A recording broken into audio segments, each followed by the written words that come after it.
नमस्कार विद्यार्थी मित्रांनो, स्वागत आहे तुमचं SK MPSC अकॅडमी या आपल्या यूट्यूब चॅनलमध्ये। या ठिकाणी आज आपण ज्या काही अर्थशास्त्र विषय आहे त्या अर्थशास्त्राच्या काही मूलभूत संकल्पना या ठिकाणी पाहणार आहोत। स्पर्धा परीक्षेच्या दृष्टिकोनातून जर तुम्हाला त्या विषयाची मूलभूत संकल्पना समजली असेल तरच तुम्ही त्यावर आधारित प्रश्न आणि त्या संदर्भात जे काही फॅक्च्युअल प्रश्न आहेत ते त्या ठिकाणी तुम्ही सॉल्व्ह करू शकताय। मग या दृष्टिकोनातून आपण एक कन्सेप्ट एक व्हिडिओ या माध्यमातून या ठिकाणी आपण डिस्कस करणार आहोत। आजच्या लेक्चरमध्ये आपण अर्थव्यवस्था म्हणजे काय किंवा इकॉनॉमी म्हणजे काय याविषयी आपल्याला माहिती असणं गरजेचं आहे। आपण खूप वेळा म्हणतो की इंडियन अर्थव्यवस्था किंवा भारतीय अर्थव्यवस्था, पण अर्थव्यवस्था म्हणजे काय हा जो शब्द आहे तो शब्द या ठिकाणी आपल्याला व्यवस्थित प्रकारे समजणं गरजेचं आहे। तेव्हाच आपण या ठिकाणी अर्थशास्त्र या विषयावरील आणि अर्थव्यवस्था या टॉपिकवरील जे काही आपले प्रश्न आहेत जे की स्पर्धा परीक्षेमध्ये विचारले जातात त्यांना व्यवस्थित प्रकारे या ठिकाणी आपण टॅकल करू शकू। तिला या ठिकाणी आता आपण सुरुवात करूया। सर्वप्रथम आपल्याला समजून घ्यायचं आहे ते म्हणजे अर्थव्यवस्था म्हणजे काय, नेमकं आपण अर्थव्यवस्था कशाला म्हणतो। तर मित्रांनो, सर्वात महत्त्वाची गोष्ट म्हणजे तुम्हाला माहिती असलं पाहिजे की अर्थव्यवस्था ही एक व्यवस्था आहे। फॉर एक्झाम्पल, भारत हा एक देश आहे, भारतीय अर्थव्यवस्था हा पॉइंट ॲज एक्झाम्पल म्हणून या ठिकाणी आपण घेऊया। आता अर्थव्यवस्था म्हटलं की त्या ठिकाणी काही आर्थिक क्रिया होताना आपल्याला दिसतात। त्या आर्थिक क्रियामध्ये वस्तू आणि ज्या काही सेवा आहेत यांच्या संदर्भात काही क्रिया या ठिकाणी घडताना दिसतात। वस्तू आणि सेवा संदर्भात कोणत्या क्रिया होतात, तर वस्तू आणि सेवांचं एक ठिकाणी उत्पादन केलं जातं, त्याचबरोबर ज्या काही वस्तू आणि सेवांचं उत्पादन केलं आहे त्यांचं वितरण केलं जातं आणि हे जे वितरण आहे ते उपभोगासाठी कंझम्पशनसाठी केलं जातं। आणि वस्तू आणि सेवांचं जर उत्पादन करायचं असेल तर त्या अर्थव्यवस्थेमध्ये इन्व्हेस्टमेंट म्हणजेच गुंतवणूक ही होणे आवश्यक आहे। अशा प्रकारच्या ज्या काही आंतरक्रिया एका ठराविक क्षेत्रामध्ये होताना दिसतात त्याला आपण अर्थव्यवस्था असे म्हणतो। आता जेव्हा आपण अर्थव्यवस्था हा शब्द प्रयोग करतो, एक पूर्णच्या पूर्ण देश या ठिकाणी ॲज आपण इंडियन इकॉनॉमी किंवा अर्थव्यवस्था म्हणून घेऊ शकतो, किंवा त्या देशामधील एक छोटासा गाव किंवा एक कुटुंबही या ठिकाणी अर्थव्यवस्था या घटकामध्ये येताना दिसते।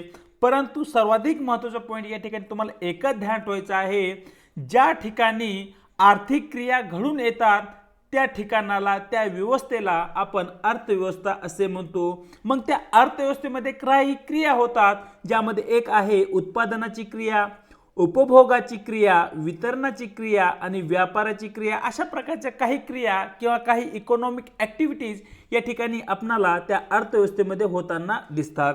या ज्या इकॉनॉमिक ॲक्टिव्हिटीज आहेत त्यांना इन डिटेलमध्ये वन बाय वन या ठिकाणी आपण समजून घेण्याचा प्रयत्न करणार आहोत। आपण समजून घेणार आहोत अर्थव्यवस्थेचे प्रमुख घटक। तर जी काही अर्थव्यवस्था असते त्या अर्थव्यवस्थेमध्ये सर्वाधिक महत्त्वाचा जो पहिला पॉईंट आहे तो म्हणजे उत्पादन। कोणतीही अर्थव्यवस्था घ्या त्या ठिकाणी कोणत्या ना कोणत्या वस्तूचं त्या अर्थव्यवस्थेमध्ये उत्पादन हे घेतलं जातं। आणि उत्पादन जर आपल्याला एखाद्या वस्तू आणि सेवाचं जर घ्यायचं असेल तर त्या ठिकाणी प्रमुख 4 घटकांची आपल्याला गरज असते मित्रांनो, ज्यामध्ये सर्वात पहिला घटक आहे जमीन। तुमच्याकडे जमीन असली पाहिजे ज्या ठिकाणी तुम्ही एखादी फॅक्टरी इस्टॅब्लिश करू शकताय। त्यानंतर दुसरा घटक आहे श्रम, म्हणजे त्या कारखान्यामध्ये काम करण्यासाठी तुमच्याकडे कामगार असणं आवश्यक आहे। तिसरा घटक आहे भांडवल, म्हणजे पैसा। या ठिकाणी जे काही कारखाना तुम्हाला उभा करायचा आहे, जे काही कामगारांना तुम्हाला हायर करायचं आहे त्यासाठी तुम्हाला सुरुवातीला पैशाची गरज आहे।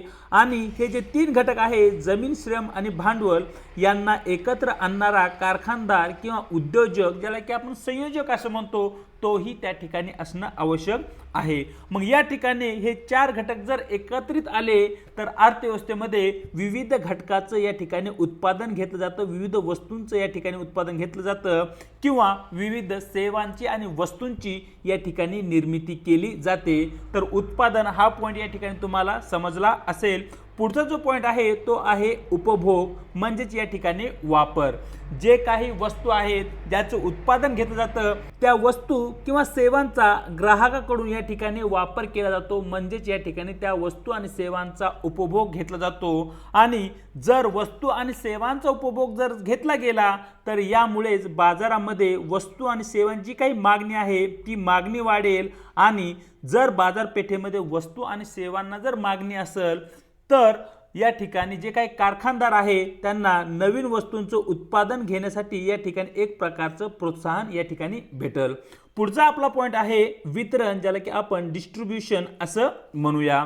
या ठिकाणी अर्थव्यवस्थेमध्ये विविध प्रकारच्या वस्तू आणि सेवांची या ठिकाणी निर्मिती केली जाते. त्या वस्तू आणि जे सेवा आहेत त्या अर्थव्यवस्थेमधील प्रत्येक घटकाकडे किंवा प्रत्येक व्यक्तीकडे पोहोचणं आवश्यक असतं आणि त्यासाठी वितरण व्यवस्था आपली महत्त्वपूर्ण या ठिकाणी कार्य बजावताना दिसते अर्थव्यवस्थेमध्ये. मग या ठिकाणी वाहतूक व्यवस्था असेल हा एक वितरण व्यवस्थेचा भाग आहे. सरळ जर पाहिलं आपल्याकडे असणारे जे काही राशन दुकान आहेत it is a best example of distribution system किंवा वितरण व्यवस्थेचं ते एक अतिशय चांगलं या ठिकाणी आपल्याकडे उदाहरण आहे. म्हणजे केंद्र सरकार जे काही अन्नधान्याचा साठा प्रत्येक वर्षी निर्माण करतं आणि ते जे अन्नधान्य आहे विविध राशन दुकानाच्या माध्यमातून प्रत्येक गाव खेड्यामध्ये पोहोचतं, याला आपण त्या ठिकाणी त्या वस्तूचं किंवा त्या अन्नधान्याचं वितरण असे म्हणतो. आणि तशा प्रकारची जी काही व्यवस्था असते ती या ठिकाणी आपल्याला प्रत्येक अर्थव्यवस्थेमध्ये पाहायला भेटते. आता जे काही आपण वितरण करतो ते वितरण कोणकोणत्या घटकाचं असेल तर यामध्ये उत्पन्नाचं वितरण असेल, जी संपत्ती आहे त्या संपत्तीचं वितरण असेल आणि यामध्ये बाजार जे आहे ते एक महत्त्वपूर्ण कार्य या ठिकाणी पार पाडताना दिसतं वितरणाच्या या व्यवस्थेमध्ये. हा पॉईंट या ठिकाणी तुम्हाला माहिती असणं आवश्यक आहे. पुढे जर आपण पाहिलं जे इतर काही घटक आहेत त्यामध्ये आहे एक्सचेंज किंवा त्याला तुम्ही आदला बदल असेही म्हणू शकताय. या ठिकाणी जो काही बाजारपेठ आहे बाजारामध्ये वस्तू आणि सेवांची एकतर खरेदी केली जाते किंवा वस्तू आणि सेवांची या ठिकाणी विक्री केली जाते. म्हणजे खरेदी विक्री म्हणजे काय तर या ठिकाणी एक्सचेंज होतो, विनिमय होतो. आणि या ठिकाणी वस्तू आणि सेवांचा जी काही अदलाबदल होते किंवा एक्सचेंज होतं त्याला आपण या ठिकाणी व्यापार म्हणूया. आणि व्यापार करण्यासाठी या ठिकाणी पैशाची आवश्यकता असते ज्याला की आपण विनिमयाचं माध्यम असे म्हणतो. तर अशा प्रकारे बाजारपेठेमध्ये किंवा अर्थव्यवस्थेमध्ये एक्सचेंज हा एक महत्त्वपूर्ण घटक आहे. पुढचा घटक आहे संसाधन वाटप. संसाधन म्हणजे काय? फॉर एक्झाम्पल पाणी आहे. पाणी हे एक नैसर्गिक संसाधन आहे. त्यानंतर जमीन आहे, हेही एक नैसर्गिक संसाधन आहे. किंवा पैसा कॅपिटल हे एक संसाधन आहे. आणि ज्या मनुष्याकडे किल आहे कामगार हे सुद्धा एक या ठिकाणी संसाधन आहे. मग हे जे संसाधन आहेत यांचं वाटप कशा प्रकारे होतं हे सरकारकडून पाहिलं जातं. आणि जे काही संसाधनाचं वाटप आहे ते योग्य प्रकारे करण्यासाठी या ठिकाणी सरकारकडून बरेचशा पॉलिसीज निर्माण करण्यात आल्या आहे. आणि या ठिकाणी सरकारचा मुख्य उद्देश काय असतो तर सामाजिक कल्याण साधणे हा सरकारचा संसाधन वाटपामागील मुख्य उद्देश असलेला आपल्याला दिसतो.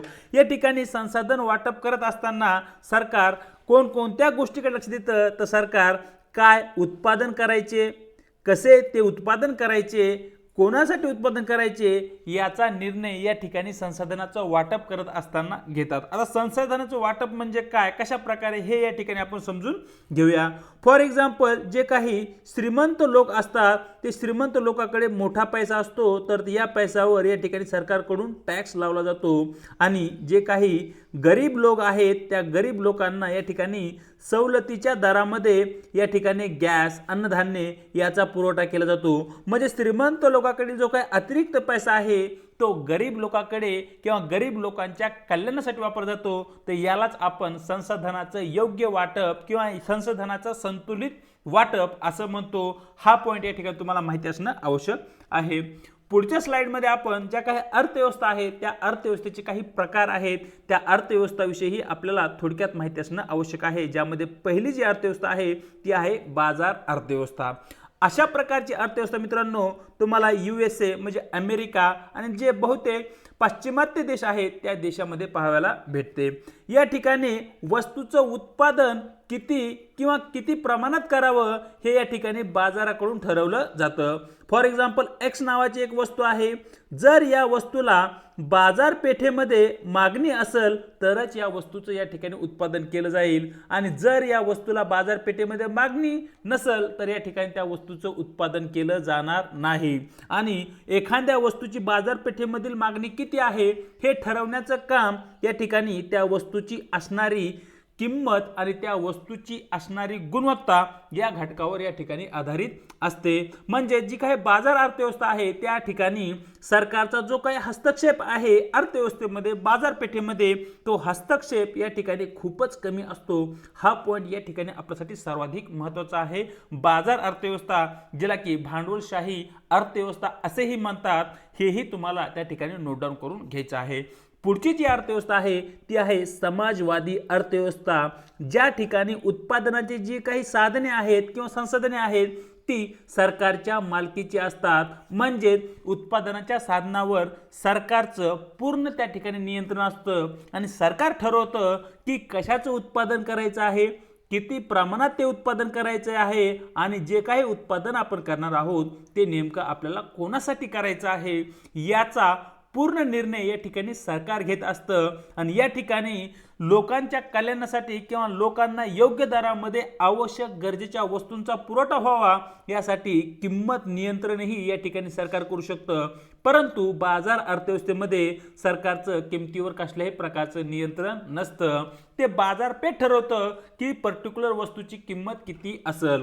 जर एखाद्या पर्टिक्युलर वस्तूची किंमत जास्त असेल तर त्या ठिकाणी त्या वस्तूला मागणी कमी होईल किंवा एखाद्या वस्तूचा जो काही पुरवठा आहे तो पुरवठा कमी असेल आणि त्या वस्तूला जर बाजारपेठेमध्ये मागणी जास्त असेल तर त्या ठिकाणी त्या वस्तूची जी काही किंमत आहे ती किंमत अधिक असेल। म्हणजे या ठिकाणी सर्वच्या सर्व घटना या ठिकाणी बाजार अर्थव्यवस्थेमध्ये सरकारच्या हस्तक्षेपाविना होताना आपल्याला दिसतात आणि समाजवादी अर्थव्यवस्थेमध्ये प्रत्येक घटकामध्ये सरकारचा हस्तक्षेप असतो, ज्यामध्ये किंमत नियंत्रण असेल, वस्तूचं उत्पादन असेल, वस्तूंचं वितरण असेल किंवा सेवांची पूर्तता असेल, या प्रत्येक गोष्टीवर सरकारचं त्या ठिकाणी नियंत्रण असतं। तर अशा प्रकारे प्रमुख फरक आपल्याला बाजार अर्थव्यवस्था आणि समाजवादी अर्थव्यवस्थेमध्ये दिसतो।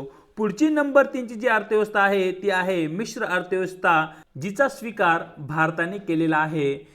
मिश्र अर्थव्यवस्था ही ती अर्थव्यवस्था आहे ज्या ठिकाणी बाजार अर्थव्यवस्था आणि मित्रांनो समाजवादी अर्थव्यवस्था यांच्यामधले जे काही चांगले गुण आहेत ते चांगले गुण एकत्र करून जी नवीन अर्थव्यवस्था निर्माण होते तिला आपण या ठिकाणी मिश्र अर्थव्यवस्था म्हणतो आणि याच अर्थव्यवस्थेचा या ठिकाणी भारताने स्वीकार केलेला आहे। म्हणजे जे काही गरजेच्या किंवा मूलभूत वस्तू आहेत त्यांचं उत्पादन सरकारकडून केलं जातं आणि सार्वजनिक स्तरावर त्यांचं वितरणही सरकारच्या माध्यमातून एका किफायतशीर किमतीमध्ये केलं जातं, गोरगरिबापर्यंत पोहोचेल या प्रमाणात ते केलं जातं। आणि ज्या अनावश्यक वस्तू आहेत त्यांचं उत्पादन करण्याचं कार्य या ठिकाणी खाजगी क्षेत्रावर सोडून दिलं जातं। खाजगी क्षेत्र त्या वस्तूला कशी मागणी आहे त्या मागणीच्या आधारावर त्या वस्तूचं त्या ठिकाणी उत्पादन करत असतं। म्हणजे ज्या ठिकाणी ज्या व्यवस्थेमध्ये सरकार आणि खाजगी क्षेत्र एकत्र येऊन कार्य करतात त्या अर्थव्यवस्थेला आपण मिश्र अर्थव्यवस्था म्हणतो।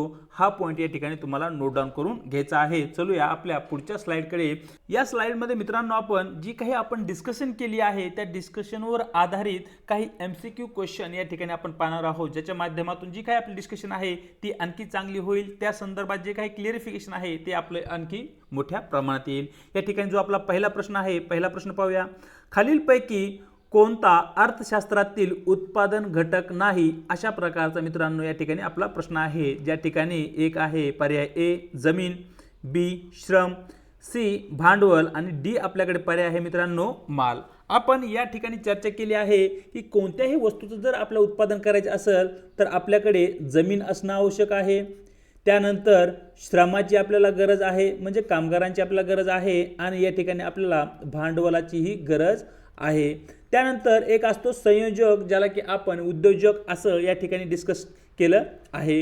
हे जर 4 घटक एकत्र आले तर या ठिकाणी आपण कोणत्याही वस्तूचं या ठिकाणी उत्पादन करू शकतो. या ठिकाणी जमीन हा घटक आहे, श्रम हा घटक आहे, भांडवल हा घटक आहे, परंतु माल किंवा वस्तू हा घटक या ठिकाणी वस्तूच्या उत्पादनामध्ये सहभाग घेताना आपल्याला दिसत नाही. म्हणजेच पर्याय डी हे आपल्या प्रश्न क्रमांक 1 चं उत्तर राहील. पाहूया प्रश्न क्रमांक 2.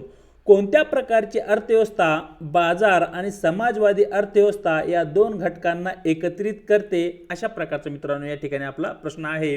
ज्या ठिकाणी पर्याय ए आपल्यासमोर आहे बाजार अर्थव्यवस्था, पर्याय बी आपल्याकडे आहे आदेश अर्थव्यवस्था, पर्याय सी मिश्र अर्थव्यवस्था आणि शेवटी पर्याय डी आपल्याकडे आहे पारंपरिक अर्थव्यवस्था.